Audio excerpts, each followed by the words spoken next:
श्री राधे श्री राधे श्री राधे।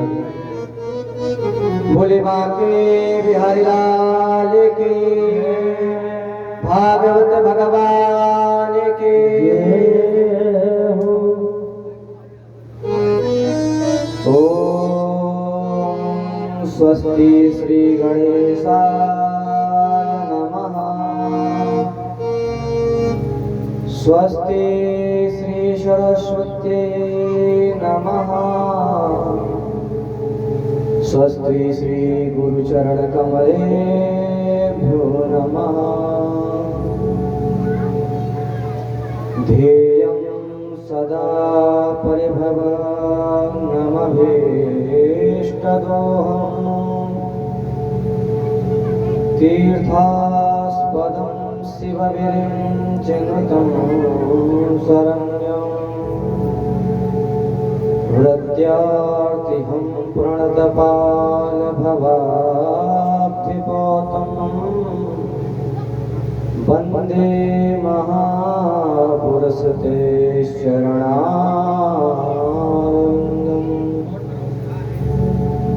कृष्णाय वासुदेवाय हरये परमात्मने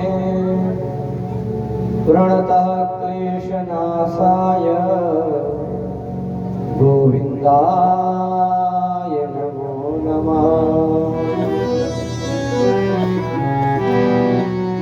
यं प्रव्रजन्तमनुपेतमपेतकृत्यम्।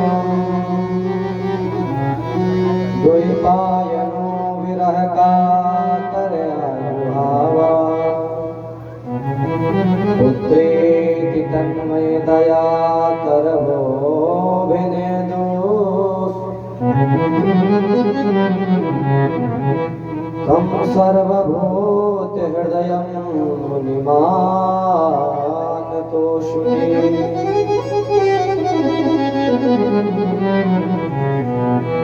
जयन्ती मंगलाकाली भद्रकाली कपालिनी।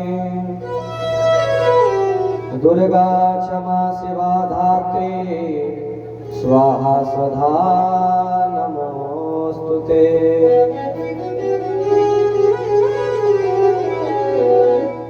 लाली देहि लाली रसे अरुधरु लाले लंगोर। वज्र देहि दानवदलन। जय जय जय कपिशोर। कर्पूर गौरं करुणावतारम्। संसार सारं भुजगेन्द्रहारम्। सदा वसन्तं हृदयारविन्दे। भवं भवानी सहितं नमामि। जय जय श्री राधा रमण। जय जय नवल किशोर। जय गोपी चित चोर प्रभु। जय जय माखन चोर। सरस्वती ने स्वर दियो गुरु ने दियो ज्ञान। मात पिता ने जन्म दियो उन्हें कोटि कोटि प्रणाम।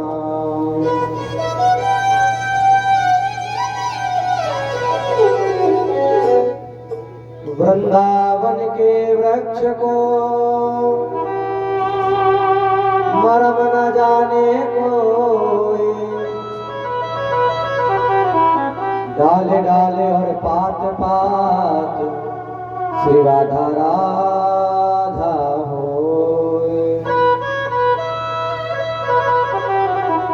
बोली राधा रानी सरकार की। बांके बिहारी लाल की, दाऊ दयाल की,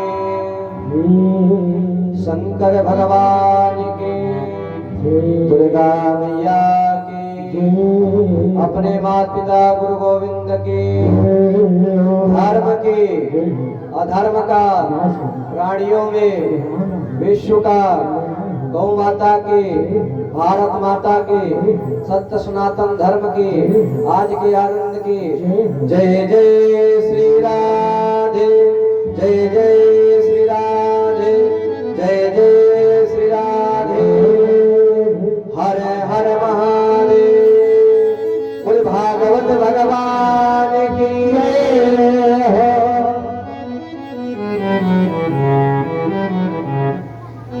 मन और वाणी को पवित्र करने के लिए कुछ क्षण भगवान नाम संकीर्तन, उसके बाद में हम सभी लोग आगे की कथा में प्रवेश करेंगे। सभी लोग शांति के साथ बैठ जाइए, कोई बातचीत नहीं करेगा और सभी लोग ताली बजाते हुए हमारे पीछे पीछे गाने का प्रयास करेंगे।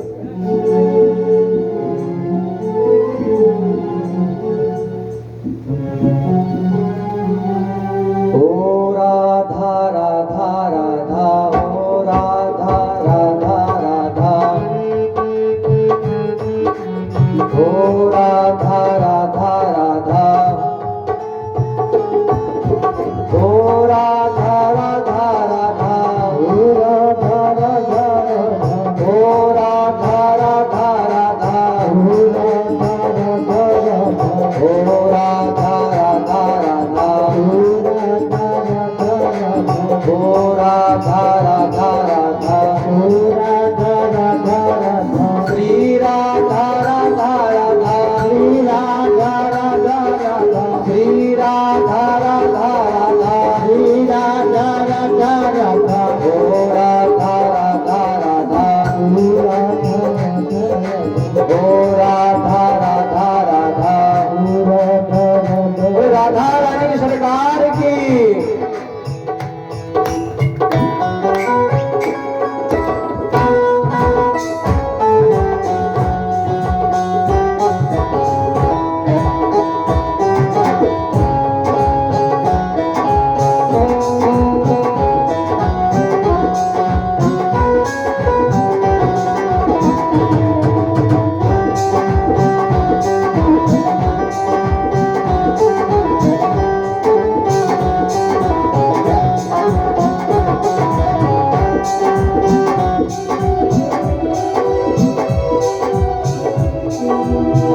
नाम महाधन है अपनो,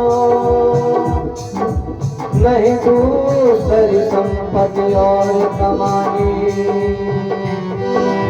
छोड़ अटाई अटाचन के, हमको बुद्धिया ब्रजमाई बना दी, तू कबीरे रसिकों के जहां,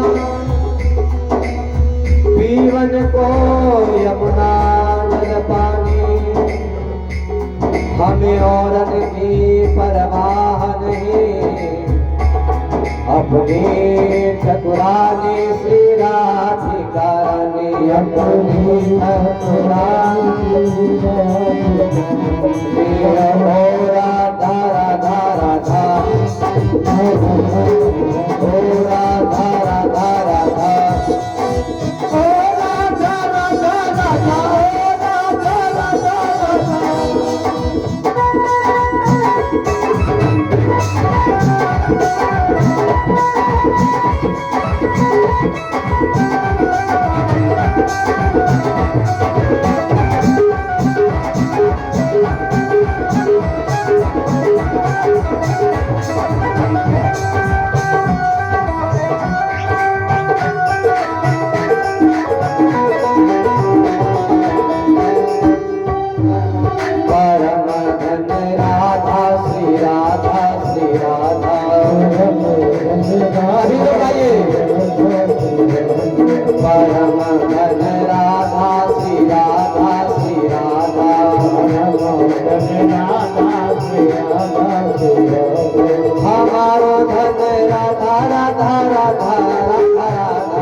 राधा राधे परम धन राधा श्री राधा श्री राधा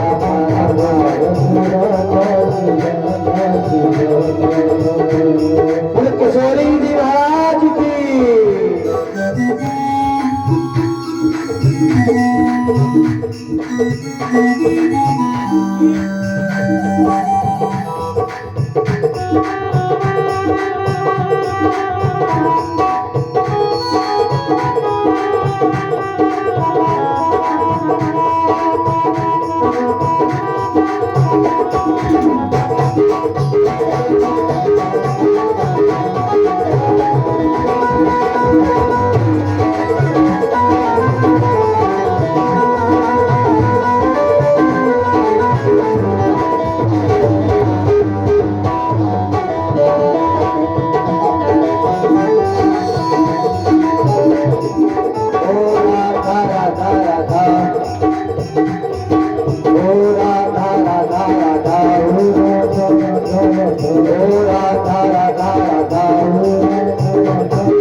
सरकार की, बांके बिहारी लाल की जय जय श्री राधे।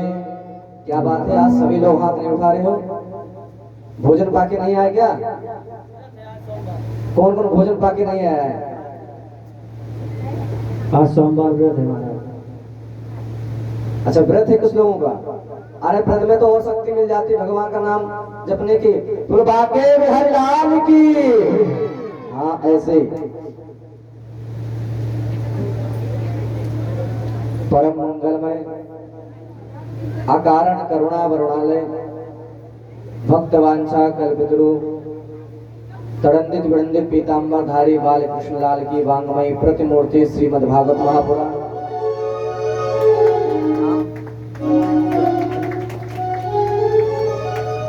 श्रीमद् भागवत महापुराण के चरणों में कोटि कोटि नमन वंदन एवं ग्राम के सभी देवी देवताओं के चरणों में कोटि कोटि नमन वंदन। मंदिर प्रांगण के देवी देवताओं के चरणों में कोटि कोटि नमन वंदन।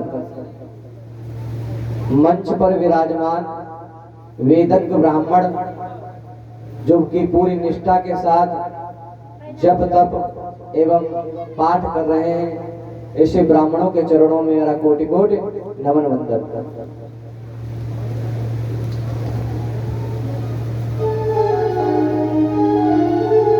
संगीत की सेवा दे रहे हैं संगीत भाइयों को मेरा कोटि कोटि नमन वंदन एवं दूर दराज से पधारे हुए भगवत रसिक प्रेमी जो कि भगवान की कथा सुनने के लिए दूर दूर से आए हैं। देखो भगवान की कृपा जिस पर होती है ना, वही भगवान की कथाओं को सुन पाता है। लोग यहाँ 100-100 किलोमीटर दूर से चल करके भगवान की कथा सुनने के लिए आए हैं, परंतु इसी गांव में कुछ ऐसे व्यक्ति भी होंगे जो 10 कदम अपना घर छोड़कर कथा सुनने के लिए नहीं आ पा रहे। ये होती भगवान की कृपा। और कथा सत्संग वही सुनता है जिस पर भगवान की कृपा होती है।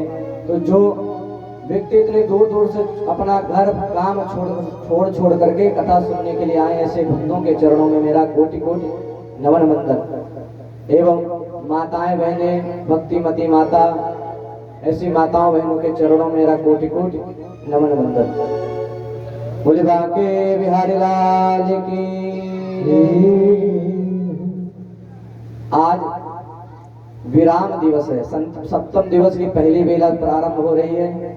6 दिनों में आपने प्रथम दिवस महात्मा के बारे में सुना कि भागवत कथा सुनने से होता क्या है।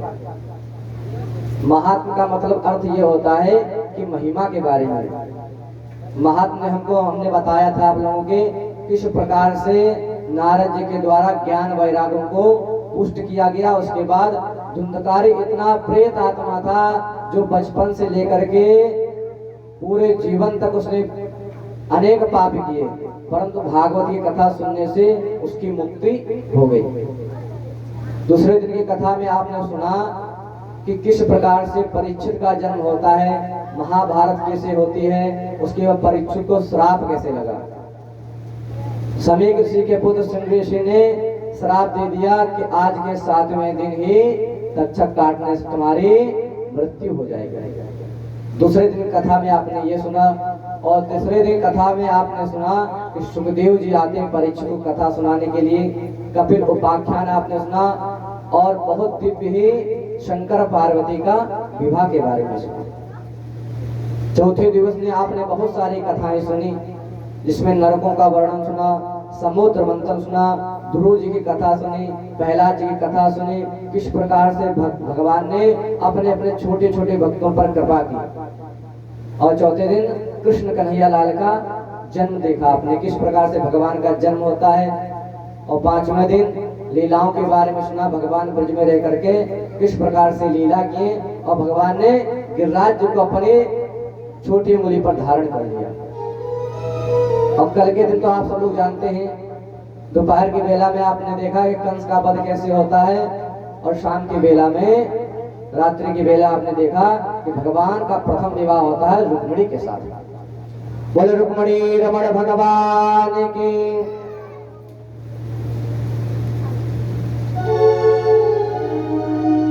भक्तों, ये हमारा जीवन जो है ना, ये कलयुग चल रहा है। सुखदेव जी कहते हैं परीक्षित, ये कलयुग इतना प्रबल है कि इस प्रकार हमारा जीवन समझो जैसे कि एक अजगर बहुत बड़ा लेटा हुआ है अपना मुंह खोले हुए। समझना मेरी बात को।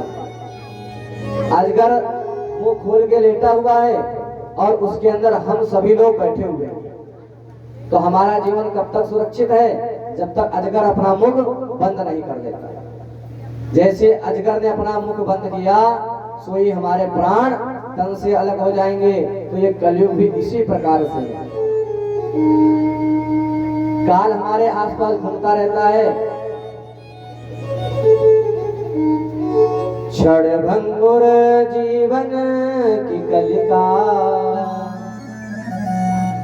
प्रतिकाल को जान खिली न खिली। मलयाचल की सुच शीतल मंद सुगंध मिली न मिली। कलिकाल कुठार लिए फिरता, तन नम्र है चोट झिली न झिली। हरे रट ले हरि नाम हरि रसना, फिर अंत समय में हिली न हिली। कहते हैं कि रट ले हरि नाम हरि रसना, फिर अंत समय में हिली ना हिली। कि हमारा जीवन जब तक है, कल का भी भरोसा नहीं कि हमारा कल भी हम जग पाएंगे या नहीं जग पाएंगे। कल का प्रातः काल का सूरज हम देख पाएंगे या नहीं देख पाएंगे। तो जैसे अभी हमारा शरीर चल रहा है, स्वच्छ है, तो आके कथा में बैठ गए। एक दादाजी अभी 10-11 के बजे के समय में हमारे पास बैठे हुए थे, कह रहे थे पंडित जी हमारा शरीर काम नहीं कर रहा है, हम आपकी कथा 1-2 दिन तो घर बैठे बैठे सुने, परंतु आपकी कथा इतनी अच्छी लगी तो हमसे रहा नहीं गया, तो हम धीरे धीरे चल करके आपकी 2 दिन कथा सुनने के लिए आए। कह रहे दादाजी, कह रहे भैया क्या करें, अब पैर हमारे काम नहीं कर रहे हैं, चल नहीं पा रहा हूँ, कैसे आऊँ रोज, तो अपने घर में बैठ करके कथा आपकी सुन लेता हूँ, बहुत अच्छी आप कथा कर रहे हो। तो अभी हमारे पैर चल रहे हैं, हाथ चल रहे हैं, तो हम दौड़ के चले आते हैं कथा सुनने के लिए। अब ये सोच के रहते हैं कि हमारे नाते का बेटे का विवाह हो जाएगा तब भगवान का भजन करेंगे। अरे हमारे जीवन का कोई भरोसा थोड़ी ना है कि हमारे नाते का विवाह के बाद ही हम मरेंगे। अभी हमारे पैर चल रहे हैं, हो सकता हमारा कभी ऐसा ना हो हमारे हाथ पैर टूट जाए कि हम अपाहिज हो जाए, कहीं चल ना पाए। इसलिए भजन हमेशा ना जवानी में कर लेना चाहिए। यदि जवानी में आप भजन कर लोगे ना तो बुढ़ापा का ये मत सोचो बुढ़ापा हमारा बुढ़ापा भजन करके, जवानी में भजन करके रखो। भजन कर मस्त जवानी में बुढ़ापा किसने देखा रे। भजन कर मस्त जवानी में बुढ़ापा किसने देखा रे। भजन करो मस्त जवानी में बुढ़ापा किसने देखा रे। भजन कर मस्त जवानी में बुढ़ापा किसने देखा है। भजन कर मस्त जवानी बुढ़ापा किसने देखा है। बाबे बिहारी लाल की।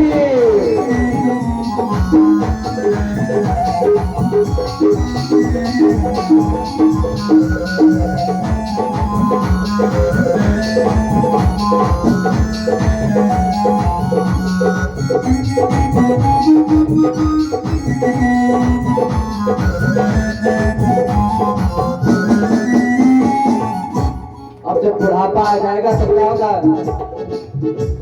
पैर से चल नहीं पाओगे, पैर से लंगड़े हो जाओगे, पैर से लंगड़े हो जाओगे, पैर से लंगड़े हो जाओगे।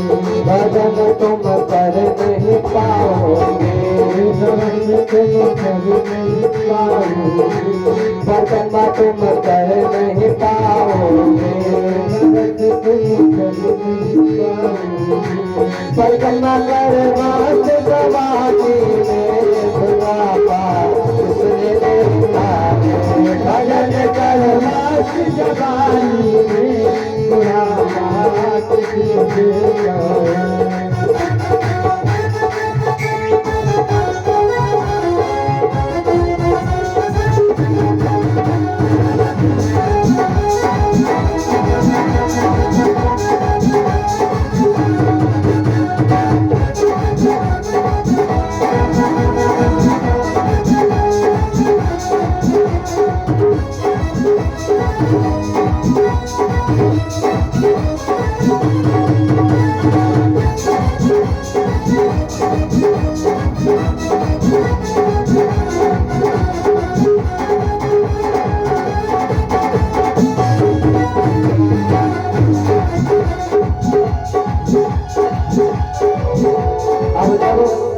बुढ़ापा आ जाएगा ना, बुढ़ापा आ जाए तो क्या हो जाएगा, बुढ़ापा जैसे आने लगता है, बुढ़ापे की ये विशेषता है कि हमारे धीरे धीरे एक एक अंग दुख देने लगते हैं, पैर से हम चल नहीं पाते हैं, आंख से देखना बंद हो जाता है,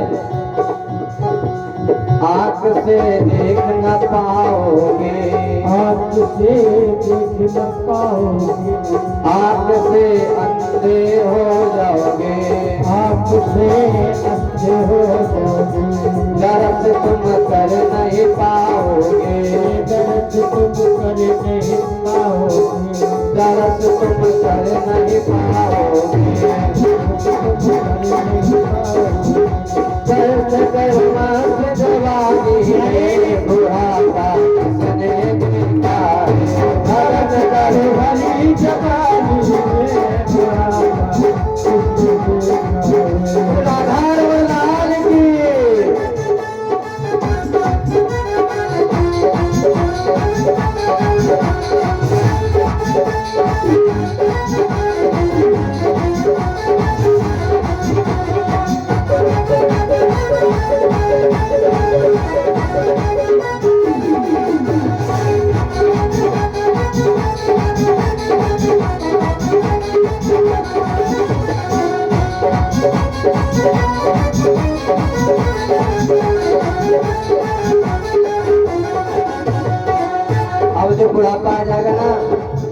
से सुनना भी बंद हो जाता है, कान से सुनाई नहीं देगा तो आप पता कैसे सुन पाओगे।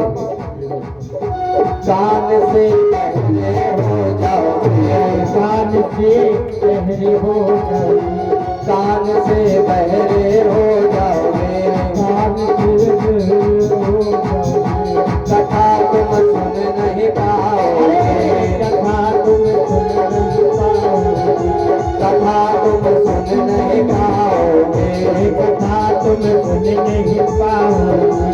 कथा सुन मस्त जवानी में बुढ़ापा तुमने देखा है, भजन कर मस्त जवानी में बुढ़ापा तुमने देखा है। जय हो।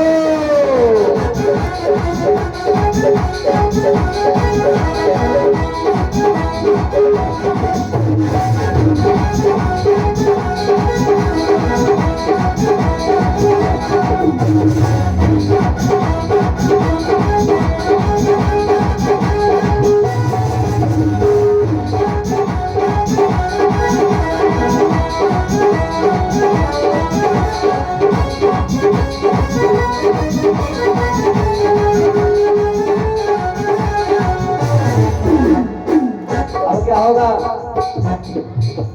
हाथ से लूले हो जाओगे, हाथ से लूले हो जाओगे, हाथ से लूले हो जाओगे, हाथ से लूले हो जाओगे, कान तुम कर नहीं पाओगे, कान तुम कर नहीं पाओगे, कान तुम कर नहीं पाओगे, कान तुम कर नहीं पाओगे। कान कर मस्त जवानी में बुढ़ापा किसने देखा है,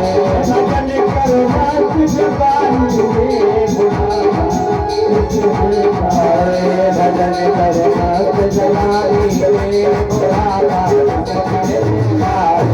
भजन कर मस्त जवानी में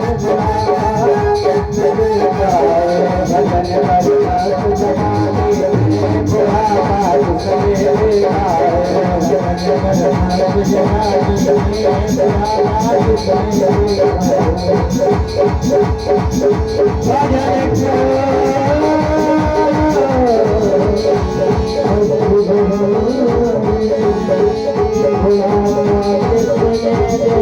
देखा है, बोले बाकी बिहारी लाल की। तो भैया आप अगर सोच के रखते हो ना कि भजन हम बुढ़ापा में करेंगे, तो बचपन में और बुढ़ापे में हमको आपा ज्यादा करती है। पहले तो हम कहते हैं कि अरे हमारे बच्चों की शादी हो जाएगी तब भजन करेंगे, पर जैसे बच्चों की शादी हो जाती है, हमारे नाती पोता हो जाते हैं, तो उनमें चित्त लग जाता है। फिर कहते हैं कि अरे नाती की में शादी हो जाएगी तब हम भजन भगवान का भजन करेंगे। ऐसे कहते कहते वो मर जाते हैं लेकिन भजन नहीं करते। फिर क्या, महाराज के पास जाते हैं तो उनको नरक भोगना पड़ता है। हमारा तब तक शरीर स्वस्थ है ना, तब तक अपने दम पर अपने शरीर के बल पर खूब परिक्रमा करो, खूब भगवान का भजन करो। दूसरे के सहारा मत रहो कि हमारे बेटा होंगे बहू होंगे वो हमको परिक्रमा कराएंगे, तो ऐसा कदाचित नहीं हो सकता। अपने दम पर अपने शरीर के बलबूते से भगवान का भजन करो। तो कल आपने कथा सुनी, रुक्मिणी का बहुत सुंदर विवाह हुआ। भगवान हरण करके रुक्मिणी को ले जा रहे हैं और सैनिकों ने देखा कि अरे वो काला काला मुरली वाला रुक्मिणी को ले गया, तो एक दूसरे से कहने लगे, भैया ये बताओ शिशुपाल ने हमको यहाँ पर क्यों लगाया था? अब सब कहने लगे, भैया ये तो अनर्थ हो गया, ये काला काला मुरली वाला अपने रुक्मिणी महारानी को लेके चला गया, अब हम क्या करें? तो सब भागे भागे गए, शिशुपाल को बताया कि शिशुपाल महाराज अनर्थ हो गया। वो मुरली वाला छलिया है ना, वो आया था मंदिर के बाहर से, रुक्मिणी को लेकर के चला गया। अब शिशुपाल क्रोधित हो गया, तलवार लेकर के सैनिकों को मारने के लिए भागा। जरासंध ने रोक लिया कि भैया रुको रुको रुको, इनको सैनिकों को मार के आप क्या कर लोगे? अगर इनको मारने से रुक्मिणी वापिस आ जाए तो इनको मार दो। अब शिशुपाल रोने लगा, कहता है कि जरासंध मित्र मैं बताओ क्या करूंगा? मैं चेंदी नरेश जाऊंगा तो वहाँ के लोग मुझ पर हंसेंगे, कहेंगे बारात लेकर के गया था और वहाँ से खुद वापस लौट आया, दुल्हनिया लेकर नहीं आया। मेरी भाभियां मुझ पर हंसेंगी, कहेंगी पूरे जीवन भर मुझे हंसी का पात्र बनना पड़ेगा। जरासंध कहता मित्र तू मुझे देख, मैं तेरा मित्र हूं ना, मैंने 17 बार इस कृष्ण से हारा हूं मैं, इसने 17 बार मुझे हराया है, परंतु मैंने कभी हार नहीं मानी। मैंने ये नहीं सोचा मैं अपनी आत्महत्या कर लूं कृष्ण के हारने से। अरे हम क्षत्रिय हैं, क्षत्रियों का तो ये तो होता है कभी हार है तब कभी जीत है। शिशुपाल ने सोचा अरे हमसे बड़े हुए हैं बेइज्जती वाले, तो हम क्या चीज हैं, हम तो सिर्फ एक बार हारे, ये तो 17 बार हार चुका है। अब क्या हुआ, शिशुपाल वही पालकी में बैठ कर जिस पर रुक्मणी जाने थे अपने चीनी नरेश पहुंच गया। इधर जब रुक्मणी के बड़े भाई रुक्मी को पता चला कि मुरली वाला आया था द्वारिकाधीश मेरी बहन को लेकर के चला गया, उसने तलवार उठा ली और कहता है जब तक मैं अपनी बहन को वापस लेकर के नहीं आऊंगा तब तक इस कुंडनपुर में मुख नहीं दिखाऊंगा। ऐसा प्रण कर लिया महाराज और सैनिक लेकर के चल पड़ा है। और भगवान जैसे द्वारिका जा रहे थे रास्ते में रोक गए। भगवान से कहता है भगोड़े कहाँ जा रहा है, मुझसे युद्ध कर। भगवान कहते रुक्मी तू क्यों मरने के लिए चला आया मुझसे युद्ध करने के लिए। रुक्मी कहता है कि ये भगोड़े ये छलिया तुम मुझसे युद्ध कर, आज मैं तुझे छोड़ूंगा नहीं। भगवान अपने रथ को रोक लेते हैं, रथ के नीचे उतर के आते हैं, रुक्मी से युद्ध करते हैं। जब रुक्मी के पास कोई अस्त्र शस्त्र नहीं बचता है, भगवान तलवार निकाल के जैसे निकालते हैं तलवार, तो रुक्मणी सोचने लगती है अगर कन्हैया ने आज मेरे भाई को मार दिया तो अपनी वैधव्य भाभियों को देखूंगी जब भी, तब भी मुझे दुख होगा। सब कहेंगे कैसा विवाह किया रुक्मणी तूने कि अपने भाई को ही तूने मरवा डाला। अब रुक्मणी चरणों में गिरधारी के लेट गए, कहते गिरधारी सब कुछ करना परंतु मेरे भाई को मत मारना। भगवान कहते हैं अरे रुक्मणी ये तुम्हारा भाई है तो मेरा भी तो कुछ लगेगा, तुम्हारा भाई है तो मेरा साला लगेगा, मैं अपने साले को क्यों मारूंगा। भगवान ने जाकर के उसके बाल घोट दिए और जैसे बाल घोट रहे थे ना दाऊ जी पीछे से आगे, दाऊ जी कहते अरे कन्हैया तेने ये कौन सा काम चालू कर लियो नाई को, अरे शादी होते देरी नहीं धंधा चालू कर लियो, तू बड़ा जुगाड़ी है। अब समझ को लगता है शादी के बाद में खर्चा ज्यादा हो जाता है तो धंधा चालू कर लियो। कन्हैया कहते नहीं नहीं दाऊ भैया तुम धंधा ना चालू कियो। अब जैसे दाऊ जी देखते हैं ये रुक्मी है तो कन्हैया को फटकारने लगते हैं, अरे कन्हैया तू इसको क्यों मार रहा है, छोड़ तो तेरा साला है तेरा रिश्तेदार है। अब जैसी ऐसी बात कही तो कन्हैया कहने दाऊ भैया अब ये भी पहलो तो मेरा ब्याह भया हुआ है बड़ी मुश्किल से, अब तुम बहू के सामने मुझे डांट रहे हो।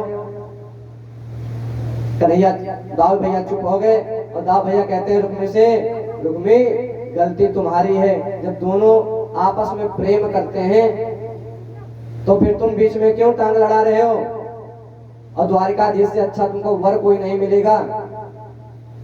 रुक्मी ने वहीं पर एक नगर बसाया क्योंकि प्रतिज्ञा करके आया था भोजकट नाम का, और वहीं पर रहने लगा।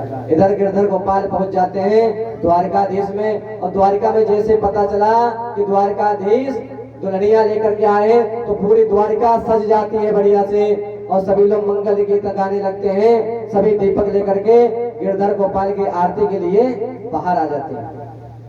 मंगल उत्सव मनने लगा, सब गीत गाने लगे और रुक्मणी का भगवान कृष्ण के साथ वही विवाह होने लगा।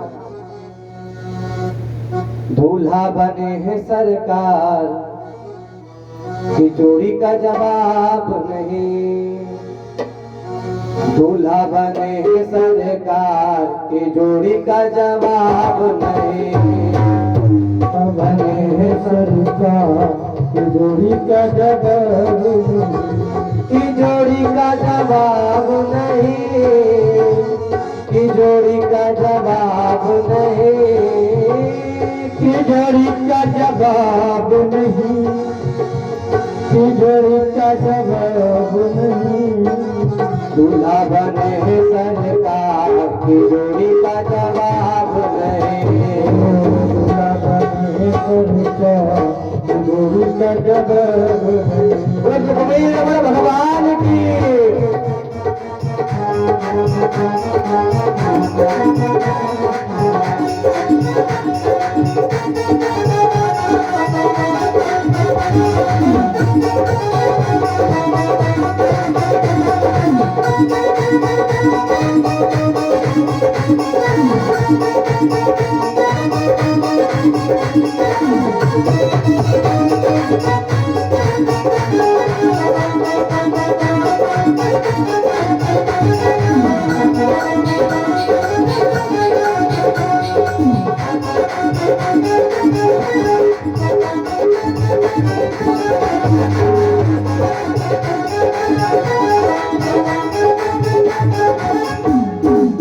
कुंदनपुर की रुकमणी प्यारी, कुंदनपुर की रुक्मिणी प्यारी, कुंदनपुर की रुकमणी प्यारी, कुंदनपुर की रुक्मिणी प्यारी। द्वारकापुर के नंदलाल जोड़ी का जवाब नहीं।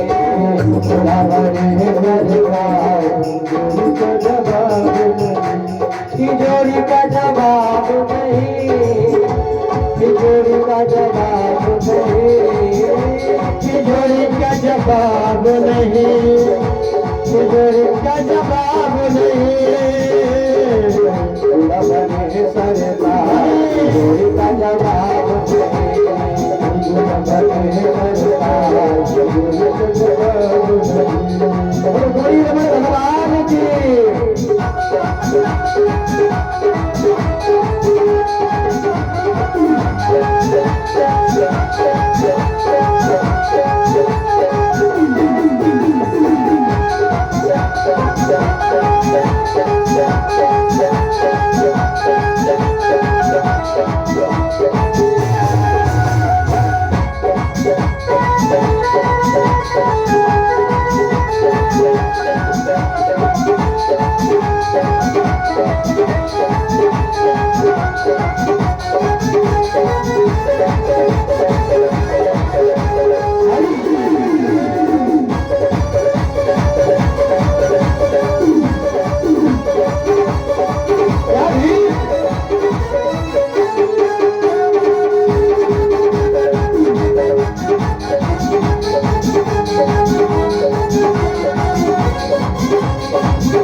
Thank you.